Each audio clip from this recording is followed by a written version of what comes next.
si vous êtes d'accord. Je suis pas sûre. Alors, moi, du coup, je vais pas être d'accord parce que moi, j'ai toujours su, depuis toujours, que je voulais les deux. C'est-à-dire que j'ai ouvert ma société, j'avais 22, 23 ans. J'ai eu mon premier enfant à 28 ans, mais c'était calculé. Je savais que je voulais être une femme forte, entre guillemets. Je dis pas que les femmes qui ne sont que mamans ne sont pas des femmes fortes, mais vraiment une femme qui travaille.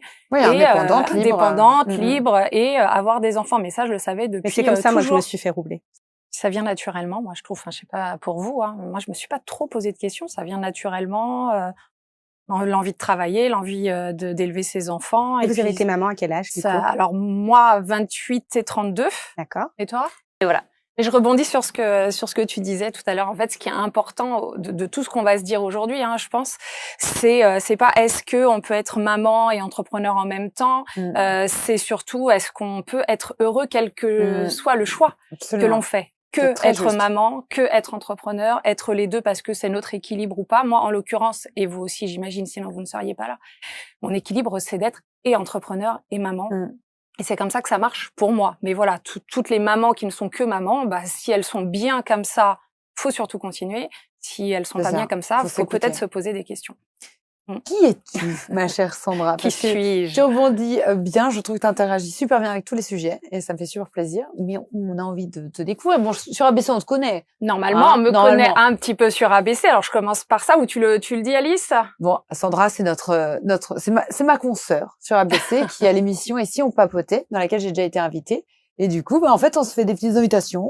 Voilà, sur la même chaîne, voilà. Des allées-venues, voilà. Et je te laisse te présenter parce que t'as un super parcours. Donc, moi, c'est Sandra Ferreira. Je suis diététicienne nutritionniste. J'ai combien d'heures pour me présenter parce que j'ai beaucoup de choses à dire. T'as 2 minutes. Ok, c'est bon. Pas en heure. C'est bon. Donc, je suis diététicienne nutritionniste. J'ai ouvert mon premier cabinet, il y a 20 ans, dans les Yvelines. J'en ai 2 autres à Paris, Paris 8 et Paris 16. Je suis conférencière. J'ai écrit un livre il y a une dizaine d'années sur comment manger sereinement. J'ai été formatrice. J'ai fait énormément de choses. En fait, j'aime beaucoup multiplier les expériences. T'as même été chroniqueuse. Oui, chroniqueuse, ça allait arriver. Chroniqueuse télé sur C8. Donc j'ai travaillé auprès du grand William Lémergie dans une émission qui s'appelle William à midi, qui existe toujours. J'étais une des chroniqueuses de la table. Je suis actuellement chroniqueuse aussi sur une chaîne qui s'appelle School TV. Je suis présentatrice sur ABC Talk dans Et si on papotait. J'ai des projets qui arrivent, je ne dis rien pour le moment, mais voilà, je suis passionnée, je croque la vie, d'autant plus, sans rentrer trop dans le détail, mais je sais pas si ça va être votre cas, d'autant plus que à un moment dans ma vie, j'ai eu un problème de santé qui était assez dur à passer et qui est toujours là, c'est une maladie chronique. Et ça ne fait que te faire savourer encore plus la vie. Ça te fait renforcer même ton audace. Ah ouais, complètement. La maladie, le fait de se voir peut-être un peu au fond, ne fait que l'envie de croquer, mais chaque moment, chaque inspiration, crue par des gens, un rayon de soleil, je vais être super contente. Enfin, mais ça, c'est vrai parce que ce que tu viens de dire, c'est en l'occurrence pour nous trois. Et les personnes que tu suis, la maladie chronique, et les enfants, pour rebondir sur le sujet. C'est-à-dire que on est malade et il faut s'occuper des enfants, donc on n'a pas le choix. Et ça fait de nous... Et c'est le phénomène de résilience dont on parle là. Ah non, pas du tout. Ah, c'est arrivé sous contraceptif. Voilà, d'accord. Donc, c'est peut-être pour ça, du coup, la dépression postpartum. Je pense que l'acceptation... moi, je pense beaucoup un peu là. Parce que ceux qui l'ont pas vécu ou qui n'ont pas une notion, même si on l'a pas vécu, ne comprennent pas. Pour eux, t'étais une feignante. Exactement. Et puis je voulais en parler. C'est vrai que c'est bien beau. Je dis je fais ci, je fais cela, j'ai des enfants.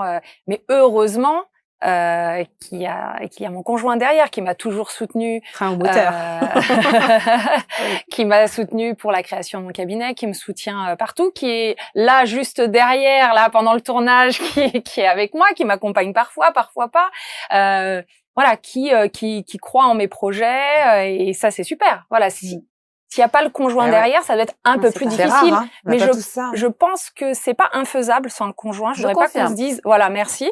Voilà. Je suis maman solo avec 2 enfants. C'est juste une autre organisation. Enfin, tu vas le dire toi-même, une autre organisation, une autre manière de faire. Oui, j'ai aussi ma famille qui me soutient, peut-être ta famille aussi, et plus la bulle est positive, mieux c'est. Si tout le monde derrière te dit, tu vas pas y arriver, c'est n'importe quoi ton projet. Bon, moi, ça a été mon pilier pour ma dépression, parce que s'il n'avait pas été là, je sais pas comment je m'en serais sortie. Surtout que ton entourage comprenait pas. C'est ce que je disais, moi, à part ma mère, ma sœur et mon... J'aimerais même en un seul mot, le lâcher prise. Oui. Enfin, je sais pas si tu me rejoins, te pose pas de questions. Ouais, mais faut que tu le travailles. Ça se travaille, en fait, lâcher prise. Ouais, mais est-ce qu'on irait jusqu'à dire, on fait une analyse d'Alice, quelle serait catalyste, finalement? Ah oui, moi, je fais. Moi, j'ai eu un apprentissage, le lâcher prise, quand on me le disait, lâcher prise.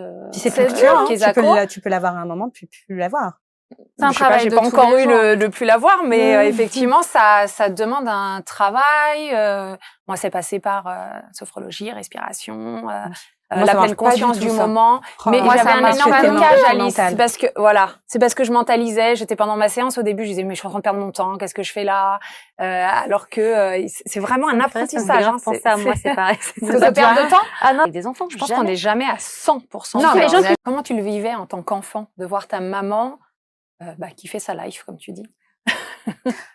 Est-ce que tu trouvais ça pas juste qu'elle te laisse toute seule? Ça dépend de moi, alors. Ça va. Moi non plus, c'est pas que je copie, mais je peux pas les dissocier. Je vais le dire en un mot, c'est mes parents. Donc, mon papa et ma maman. Parce que je suis issue d'une famille d'ouvriers. Donc, j'ai vu mes parents travailler comme des fous jour et nuit, pour y arriver.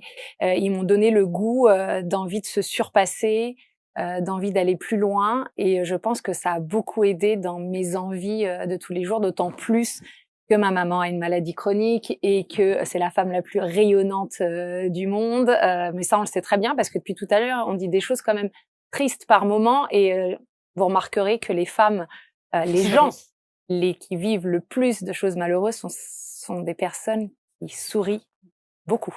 Et c'est exactement ce qu'on retrouve depuis tout à l'heure. Voilà, donc bisous à mes parents. Ce que tu disais tout à l'heure, je crois que c'était toi, c'est que quand on est dans la souffrance, quelle qu'elle soit, le deuil, la dépression, la maladie chronique, comme ça ne se voit pas, mais si tu le disais, ça ne se voit pas, les gens pensent que tu simules, ne comprennent pas ta souffrance. C'est clair. L'impression que que tu te plains. À la fois, tu fais les mêmes sans nos blessures. Non. C'est une vraie crise. Alors quand je fais un comeback dans ma vie, je me dis si ça ne m'était pas arrivé, je ne sais pas ce que j'aurais eu comme chemin, mais peut-être que merci à cette maladie. Finalement, on en vient à en dire. C'est horrible ou pas, mais merci à cette maladie. C'est vrai. Et toi? Moi, il est là. Il se résume à ça. Qu'est-ce que c'est? Vous connaissez ou pas? hibou. Non. Non, malheureusement. Une amande? Alors peut-être qu'il est pas bien. C'est o coração de Viana. C'est le cœur de Viana. Alors moi, je suis d'origine portugaise. Et c'est un cœur que m'a donné ma cousine Mégane, si tu nous regardes, qui représente en fait l'amitié, l'amour. On offre ça. Donc c'est très typique de la région du nord du Portugal. Et pourquoi ça a une importance? Alors ce cœur et tout ce qu'il y a autour, j'en reviens à ce qu'on disait tout à l'heure, que mes parents étaient inspirants pour moi, mais c'est aussi mes origines portugaise, famille d'agriculteurs, de pêcheurs, etc. Et j'ai vu par où sont passés toute ma famille, la pauvreté, etc. Et je n'oublie pas d'où je viens. C'est ça que je veux dire avec cet objet. Je n'oublie pas d'où je viens. C'est un cœur. Et c'est un cœur. Et c'est un cœur, effectivement. Et c'est rigolo parce que quand on nous voit, on penserait plus que t'es suédoise que portugaise. Alors paraît-il que les Vikings sont passés par là, mais je ferai peut-être un test. Je pense que tu devrais faire là, ce test. Je crois. À mon avis, t'es plus. Il y a un petit côté. Tu vois bien. Ah ouais, je te vois bien avec Ragnar là sur la galère. Ragnar, comment on appelait ça? C'était pas des galères. Les Vikings, c'est autre chose. Dites-le nous en commentaire. Ça va un autre nom. Bon bref, je me vois bien Viking. Ouais, mais ça te va bien. Franchement, j'aime beaucoup. Ça y est, c'est parti. Et toi? Moi, Sandra Ferreira Diète sur les réseaux sociaux, Instagram, j'ai une chaîne YouTube, Sandra Ferreira diététicienne nutritionniste, et mon livre qui est toujours en vente, qui s'appelle Comment manger sereinement, perdre du poids durablement.